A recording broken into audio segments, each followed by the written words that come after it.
Hi everybody, we're going to continue with our English and we're looking at commands today. Yesterday we looked at exclamations. I saw a little bit of confusion with exclamations, so if you're still confused, please rewatch the video. Just remember that they can't be questions. Just because you haven't used the question mark doesn't mean it's not a question. And they need the how and the what, the special types of sentences here. And today we're going to focus on commands. Now, some of you may have heard of commands before. We're going to explore them in some more detail. And well done to those of you who realised that Rosie Revere is found on the Epic Bookstore. So that's the bookstore that I posted that you've all got logins to, so you can read the books and things like that. Again, I'll post a link. Apologies, I forgot about posting the link yesterday. I'll remember it today. I'll post a link so you can follow through with the story. But we are writing command sentences. So you've read the story again, you've listened to it. We're going to write sentences that are commands. Now, commands always start with what's called an imperative verb. Now, in year 4, you hear them called bossy verbs. Now, these are verbs that tell somebody to do something. So, it's going to be sit down. To sit is a verb. You're telling somebody they need to sit down, and it's at the start of my sentence.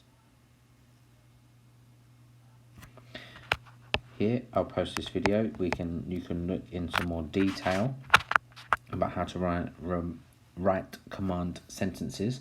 But obviously we're going to go through it as well today. So here are some really nice imperative verbs, also known as bossy verbs, but we're going to try and use the correct terminology of imperative verbs. Now, if we look at the word imperative, what does that word mean? If something is imperative, that means it's incredibly important. If something is your imperative, that's your one thing that you must do.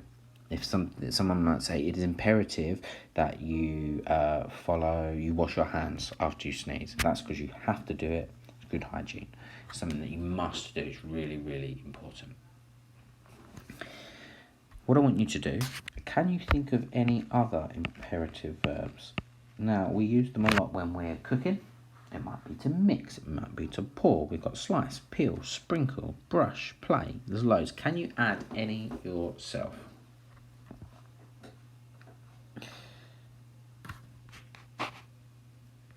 Give it a go. So here are some examples. Answer the phone. Astound me with your ideas. Grab the spanner, pull the lever, rotate the wheel handle. Now, having a good selection of imperative verbs to use is just going to really help our writing. And I think this is something that we can all really excel at. It's some really interesting and quite descriptive imperative verbs. So, what I want you to do, use these imperative verbs. Can you fit them into the correct place, into the correct sentence? Write the sentence out with the imperative verb. Pause the video and give it a go. Please just remember, sometimes it can be hard to see your pictures. Try and make sure you're taking care with your handwriting. You've got capital letters in the correct place, and that it's not just a quick. And please, when you take a picture of it, can I see it? Be able to see it. If you can see it, so take a picture, have a look at the picture. If you can see it, I can probably see it. But just remember, it might be smaller on my screen than yours because you'll zoom in on your iPads or your cameras. Make sure it's clear. You can also focus. Press the screen when you're taking a picture and a little square or rectangle come up. That should focus and make everything clearer. So, what are these? So we've got collect your belongings, draw up your creations, make a diagram of your invention, test your theory, design the prototype, assemble your pieces together. We use imperative verbs a lot in procedure texts, but not always. We also use them in writing commands. Again, what I want you to do is to use these pictures to help you write some commands for Rosie. So take each of these boxes, What commands can you write? So I've got some examples for, oops, gone the wrong way. I've got some examples for the 2 chili. Can you add any more? And for the 3 chili, I'll put this up there. Fill in some of your own. So it might be things like dance, float, some imperative verbs telling people what to do. Now let's just go over a few. To determine, move, point, grab, sway, locate, find, innovate, devise, formulate, dismantle. Some really brilliant ones here. To prance, lovely ones here. I'm really looking forward to seeing what you come up with. Some of your own ones. And now it's your turn. What I want you to do is write some command sentences for Rosie Reverie.